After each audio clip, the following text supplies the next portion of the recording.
So let us now turn to Confucius's definition of rituals, as we will see, very counterintuitive vision. And to do so, let me begin with a rare moment in our lives where we tend to do what Confucius is talking about at an extremely mundane level, and then use that to draw out his philosophy. So let me begin with a rare example where Confucius would say we're doing something good. I'm sitting at a dinner table with my nephew. I won't give you his real name. Let's call him Sammy. So little Sammy is sitting across from me at the dinner table, and Sammy does what little children will often do. He looks at me and says, "Give me the salt, Michael." Now, we would all do some equivalent of what I'm about to mention. I, of course, would then look at Sammy and say, "Yes, Sammy, but what do you say?" And he kind of rolls his eyes because he's had to go through this so many times. And he goes, "Just give me the salt, Michael." And I say, "Yes, Sammy, but what do you say?" And I keep doing it until poor Sammy finally has to say, "Please give me the salt, Michael." Now, he's using a tone of voice, a roll of eyes to make it clear he thinks this is ridiculous. I do it anyway. And then what do? I give him the salt and I say, "Now what do you say?" And we go through the same rigmarole until poor Sammy finally has to say, "Thank you for giving me the salt, Michael." And then I say, "You're welcome." Now, Confucius would actually agree with what we're doing.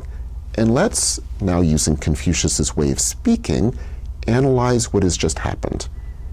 What has happened from a Confucian point of view is I have created a ritual space in which I am helping to break Sammy from his habitual ways of acting in the world, and I am helping him train himself to become a better person.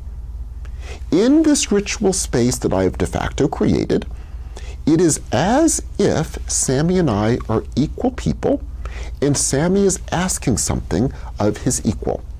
Now, I say as if because, no, that's not at all true. And he knows it's not true, and I know it's not true. Sammy has no choice but to play the please and thank you game. He knows perfectly well I am hierarchically in a superior position. I'm not his parents, but I'm his uncle. It's certainly sufficient enough. He has no choice but to play it if he wants to get the salt. I could even, if I were a mean uncle, send him to his room without his dinner if I wanted to be an evil, punishing uncle. And he knows I could conceivably do that. Well, he knows I wouldn't do that, but he knows I could conceivably do something like that. We're not equal. But in this ritual space, we are. And I am training him how to ask something of another human being, an equal human being, and how to express gratitude when something is given to him. Note also that if Sammy learns the ritual so well that he simply internalizes saying please and thank you all the time, he has not learned the ritual.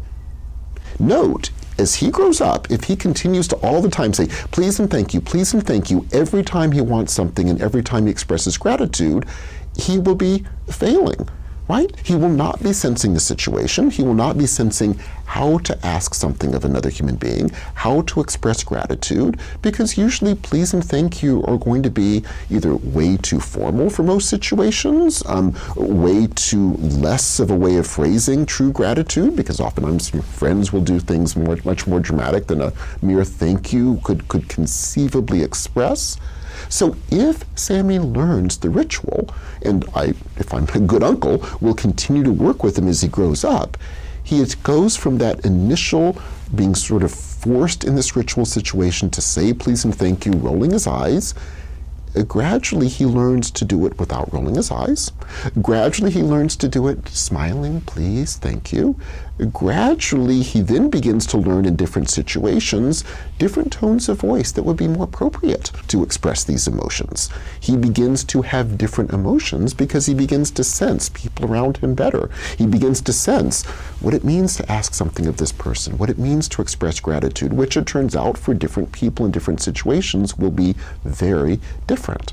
He slowly gains a sense of the different ways tones of voices affect people differently because they have different ruts and patterns too, just like we do. And he learns to sense those and sense when to be more calm, when to be a little more laughing, when to be more smiling, when to be a little more grave.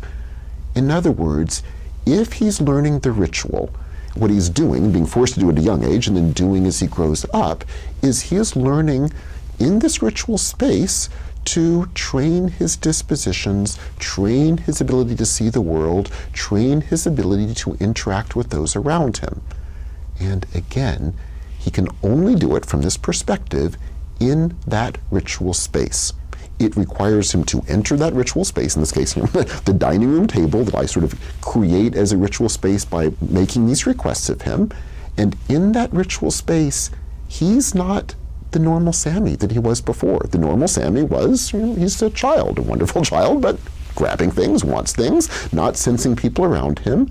I'm training him in that as-if space to learn how to do this. Confucius would say, that's a ritual.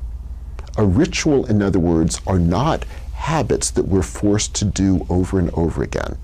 For Confucius, that's the danger, right? The danger is we become these habitual creatures who just do the same thing over and over again, so much that they become a part of us. Rituals force us for a brief moment to be a different person in a space where we are acting differently, interacting with those around us differently, and learning in that ritual space how to break our normal modes of being.